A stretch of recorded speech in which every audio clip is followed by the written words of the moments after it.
नमस्कार। एक बार फिर से स्वागत है आपका वाइब्रेंट के इस ऑनलाइन डिजिटल प्लेटफॉर्म पर। तो अभी हम सॉल्यूशन कराएंगे जो 252 नंबर जो आईडी वाला है 252 वाला, उसका जीके का सॉल्यूशन कराएंगे। ठीक है, तो एक बार सेशन को लाइक शेयर जरूर कर दीजिए। उम्मीद करता हूं कि आपका अच्छा पेपर हुआ होगा। तो इसका पहला क्वेश्चन कौन सा है? हु वॉज द लास्ट तीर्थंकर ऑफ जैनिज्म? जैन धर्म के अंतिम तीर्थंकर इनमें से कौन से थे? ठीक है ना। तो आपको पता है जैन धर्म के जो पहले जो तीर्थंकर थे वो तो कौन थे? ऋषभ देव जी थे।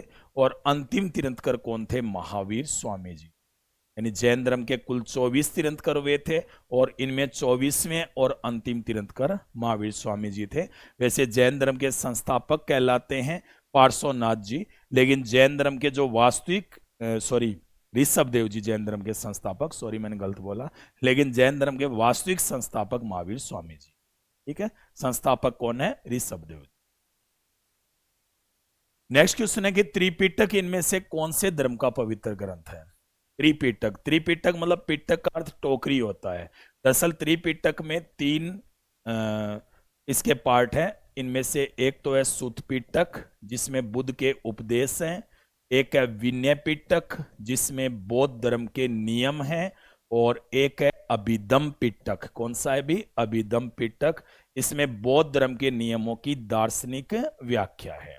सुत पिटक के रचनाकार थे कौन भी? आनंद। विनय पिटक के थे उपाली और अभिधम पिटक के थे मोगली पुत्तिस। ठीक है, और ये कौन से धर्म से संबंधित है? बौद्ध धर्म से। सही आंसर बी रहे।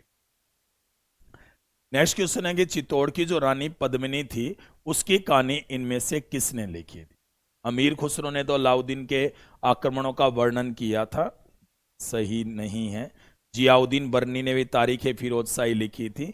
मलिक मोहम्मद जायसी, ये बिल्कुल सही है। मलिक मोहम्मद जायसी ने एक ग्रंथ लिखा था पद्मावत, और ये 1540 में लिखा गया था अवधी भाषा में, और इसी में इसका वर्णन किया गया था। तो सही आंसर कौन सा रहेगा इसमें? सी रहेगा सही आंसर। नेक्स्ट क्वेश्चन है कि तुलुगमा क्या थी? तुलुगमा, तुलुगमा एक पद्धति होती थी। तुलुगमा एक सैन्य पद्धति होती थी। जैसे कि यहाँ पर दो सेनाओं के बीच युद्ध हो रहा है, तो जो सेना होती थी उसके ऐसे किनारों पर ये सैनिक खड़े होते थे घेरा बनाते हुए। दुश्मन सेना पर अचानक घेरा बनाते हुए आक्रमण करते। इन्हें यह मतलब नहीं था कितने मरे हैं, निश्चित टाइम होता था। जब तक सामने वाला सोचता कि क्या हो गया है तब तक ये अपनी जगह पर जाकर खड़े हो जाते। तो ये जो पद्धति थी ये भारत में सबसे पहले बाबर ने अपनाई थी, और बाबर ने ये पद्धति उज्बेकों से सीखी थी। किससे सीखी थी भी? उज्बेकों से बाबर के द्वारा ये पद्धति सीखी गई। सही आंसर सी रहेगा। नेक्स्ट क्वेश्चन है कि 1859-60 में नील विद्रोह हुआ था, और इसमें बंगाल के किसानों ने कौन सी जो फसल थी वो उगाने से इनकार किया। दरअसल क्या था कि नील की खेती यहाँ पर अनिवार्य कर दी गई थी, जिससे किसानों ने इनकार किया। और यहाँ पर नेतृत्व किया था एक तो दिगंबर विश्वास ने। किसने? दिगंबर विश्वास ने। और एक किया था विष्णु विश्वास ने। इन्होंने इसका नेतृत्व किया था। ये नील की खेती के लिए किया गया। ठीक है, बाद में नील आयोग स्थापित किया गया और मांगों को स्वीकार कर लिया गया। ये बंगाल में हुआ था। सी रहेगा। नेक्स्ट क्वेश्चन है कि बांग्लादेश है वो पाकिस्तान से अलग कब हुआ था? जो बांग्लादेश है वो पाकिस्तान से अलग कब हुआ था, ये आपको आंसर बताना है। तो आपको पता है कि बांग्लादेश से अपना स्वतंत्रता दिवस 26 मार्च को मनाता है। 26 मार्च 1971 को अलग हुआ था। ठीक है, और इसमें मुख्यतः यहाँ पर भूमिका इंडिया की भी रही थी। उस समय भारत की प्रधानमंत्री थी श्रीमती इंदिरा गांधी। तो सही आंसर इसमें बी रहेगा, 1971। अगला क्वेश्चन है कि जो अजंता के चित्र है उनका सामान्य विषय क्या है, मतलब सामान्यतः किससे संबंधित है? अजंता की बात करें तो आपको पता है औरंगाबाद महाराष्ट्र में है। औरंगाबाद का वर्तमान में नाम संभाजी नगर भी रख दिया गया है। और यहाँ पर कुल गुफाओं की संख्या 29 है। और इन गुफाओं में जो चित्र बने हुए हैं ये मुख्यतः कौन से धर्म से संबंधित है भी? बौद्ध धर्म से संबंधित है। यानी इन चित्रों का जो विषय है वो कौन सा धर्म है भी? बौद्ध धर्म। तो सही आंसर इसमें कौन सा रहेगा? ए रहेगा सही आंसर। अगला क्वेश्चन है कि इनमें से जो मृगनयनी महल है वो कहां पे है? मृगनयनी महल कहां पे है? दरअसल ये जो मृगनयनी महल है ये काफी खूबसूरत है और इसका निर्माण एक शासक था मानसिंह तोमर। क्या नाम था? मानसिंह तोमर। उसने अपनी रानी की याद में बनाया था, जिसका नाम था मरगनैनी। और ये जो महल है ये ग्वालियर में है। कहां पे? ग्वालियर। सही आंसर डी रहे। राज्य के नीति निदेशक सिद्धांतों में संशोधन इनमें से कौन से बहुमत के आधार पर करते हैं? ठीक है, तो राज्य के नीति निर्देशक तत्व है इनकी यदि अपन बात करते हैं तो इनमें भी संविधान संशोधन, यदि नीति निर्देशक तत्व समझ गए, भाग 4 में है, 36 से 51 आर्टिकल्स में दिए गए हैं। और इनमें यदि संशोधन करना हो तो संसद में क्या चाहिएगा? 2/3 विशेष बहुमत चाहिए। तो सही आंसर इसमें कौन सा रहेगा? बी रहेगा। भारतीय संविधान सभा की पहली बैठक कब हुई थी? भारतीय संविधान सभा की जो पहली बैठक थी वो कब हुई थी? तो भारतीय संविधान सभा की पहली बैठक हुई थी 9 दिसंबर 1946 को दिल्ली में हुई थी। कहां हुई थी भैया? दिल्ली में। और पहली बैठक में कुल 211 सदस्यों ने भाग लिया था। मुस्लिम लीग ने इसमें भाग लिया नहीं था। और डॉक्टर सच्चिदानंद सिन्हा इसके पहले अस्थायी अध्यक्ष बने थे इस बैठक। तो सही आंसर इसमें कौन सा रहेगा? बी रहेगा सही आंसर। काफी इजी था आपके लिए। नेक्स्ट क्वेश्चन है कि Kolleru is found in the triangle of the lake. यानी कोलेरू है ना, ये कौन सी किसके त्रिकोण में पाई जाती है? ये आपको आंसर बता।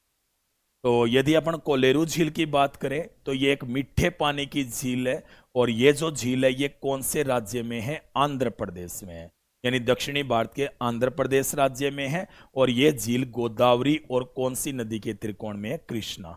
यानी गोदावरी और कृष्णा के त्रिकोण में है कोलेरू झील। नेक्स्ट क्वेश्चन है कि इनमें से कौन सी पंचवर्षीय योजना थी जब गरीबी हटाओ के नारे के साथ लागू किया गया? ठीक है, उस समय एक आंदोलन चल रहा था जयप्रकाश नारायण के नेतृत्व में। और उसमें दरअसल ये कहा गया था इंदिरा हटाओ, लेकिन इंदिरा गांधी ने यहां पर कहा था कि गरीबी हटाओ। ठीक है, तो गरीबी हटाओ का उसी समय पंचवर्षीय योजना में इस्तेमाल किया गया। और ये पंचवर्षीय योजना 1974 से लेकर 1978 तक रही थी। और ये कौन सी पंचवर्षीय योजना थी? भी 5वीं पंचवर्षीय योजना। तो सही आंसर इसका कौन सा रहेगा? सी रहे। नेक्स्ट क्वेश्चन है कि नाबार्ड और इनमें से कौन से संगठन ने संयुक्त रूप से निलंबूर जनजाति के लोगों द्वारा तैयार किए गए वन उत्पादों के विपणन हेतु अडावी ब्रांड लॉन्च किया है? यानी एक ब्रांड लॉन्च किया गया है जिसमें कि जनजातियां तैयार करती है। तो ये किसने किया है? तो सही आंसर इसका कौन सा रहेगा? भी जन शिक्षण संस्थान। ए इस क्वेश्चन का सही आंसर रहेगा। जन शिक्षण संस्थान आपसे पूछा जाए कि क्या है, तो जन शिक्षण संस्थान का जो उद्देश्य है ये कौशल को विकसित करना है जनजातियों के। इसकी स्थापना 1967 में बॉम्बे में हुई थी। कहां पे हुई थी? बॉम्बे में इसकी स्थापना की गई। सही आंसर ए रहे। नेक्स्ट क्वेश्चन है कि गोलाकार दर्पण की वक्रता का केंद्र क्या होता है? जो गोलाकार दर्पण होता है उसकी वक्रता का केंद्र इनमें क्या होता है? तो आपको पता है कि यह खोखला गोले का केंद्र होता है, जिसका गोलाकार दर्पण एक भाग होता है। एक खोखले गोले का केंद्र होता है, गोलाकार दर्पण इसका क्या होता है? भाग होता है। तो सही आंसर 34वें में कौन सा रहेगा? ए रहेगा सही आंसर। नेक्स्ट क्वेश्चन है कि इनमें से जो कर्क रेखा है वो कौन से राज्य से होकर नहीं गुजरती है? कौन सा ऐसा राज्य है जहां से ये गुजरती नहीं है कर्क रेखा? ये आपको बताना है। तो देखते हैं भी कर्क रेखा कहां कहां से गुजरती है। तो कर्क रेखा की बात करें तो वेस्ट बंगाल से, त्रिपुरा से भी गुजरती है, मिजोरम से भी गुजरती है, ठीक है, और साथ में छत्तीसगढ़ से भी गुजरती है भई, ये तो राजस्थान से भी गुजरती है, झारखंड से भी गुजरती है, गुजरात से भी गुजरती है और मध्य प्रदेश से भी गुजरती है। यानी कितने राज्यों से? स्टेट से 8 से। लेकिन किससे नहीं गुजरती? नागालैंड से नहीं गुजरती। तो सही आंसर इसका कौन सा रहेगा? बी रहेगा। नेक्स्ट क्वेश्चन है कि डीएनए का एक खंड जो एक प्रोटीन की जानकारी प्रदान करता है, काफी इजी है, जीन होता है। क्या होता है? जीन। यानी जीन ऐसा खंड होता है जो किसकी जानकारी देता है? प्रोटीन। नेक्स्ट क्वेश्चन है आपके लिए कि सी वक्रता केंद्र वाले किसी अवतल दर्पण के फोकस बिंदु एफ पर रखे किसी वस्तु के प्रतिबिंब के संदर्भ में कौन सा कथन लागू होगा? यानी कौन सा कथन है जिससे यह सिद्ध कर सकते हैं कि यह लागू होगा? प्रतिबिंब वास्तविक, उल्टा, वस्तु के आकार से बहुत छोटा और एफ पर बनेगा। वास्तविक तो बनेगा, उल्टा भी बनेगा लेकिन वस्तु के आकार से छोटा नहीं बनेगा और एफ पर भी नहीं बनेगा। प्रतिबिंब वास्तविक उल्टा वस्तु के आकार के बराबर सी पर बनेगा, बिल्कुल नहीं बनेगा। प्रतिबिंब वास्तविक बनेगा, उल्टा बनेगा, वस्तु के आकार से बहुत बड़ा बनेगा, अंत पर बनेगा। यह बिल्कुल सही है। तो सही आंसर इसमें कौन सा रहेगा? सी वक्रता का सी आंसर सही है। नेक्स्ट क्वेश्चन है कि मर्दोतक और श्लेषोतक, ठीक है, ये कौन से उत्तक के प्रकार है, यानी ये कौन से उत्तक होते हैं, मर्दोतक और श्लेषोतक, ये आपको इसका सही आंसर बताना है। तो ये सिंपल परमानेंट होते हैं, सरल और स्थायी। अगला क्वेश्चन है कि यदि ओजोन परत की परत पतली हो जाए तो काफी इजी है। ओजोन परत के बारे में अपन बार बार पढ़ते हैं कि ये परागैंगनी जो किरणें होती है हानिकारक, उसको अवशोषित कर लेती है, और यदि ये विकिरणें हमारे शरीर पर आएगी तो त्वचा पर प्रभाव पड़ेगा और त्वचा का स्किन कैंसर का रूप बन सकता है, ठीक है ना। तो सही आंसर इसमें कौन सा रहेगा? सी रहेगा, क्योंकि फिर वो पराबैंगनी किरणों को रोक नहीं पाएगी। नेक्स्ट क्वेश्चन है कि मानव रक्त के निर्माण के लिए किसकी आवश्यकता होती है? काफी जी क्वेश्चन है। हरी सब्जियां, पत्तेदार सब्जियां जिसमें आयरन मिलता है, लोहा, क्योंकि रक्त में सबसे मेन हीमोग्लोबिन होता है, हीमोग्लोबिन में आयरन मिलता है। तो सही आंसर इसमें डी रहे। तो ये हो गए आपके क्वेश्चन जो कि 252 के, ठीक है। उम्मीद करता हूं कि आपके अच्छे मार्क्स आए होंगे इसमें। धन्यवाद, मिलते हैं नेक्स्ट क्लास में। सभी खुश रहें और कामयाब हो।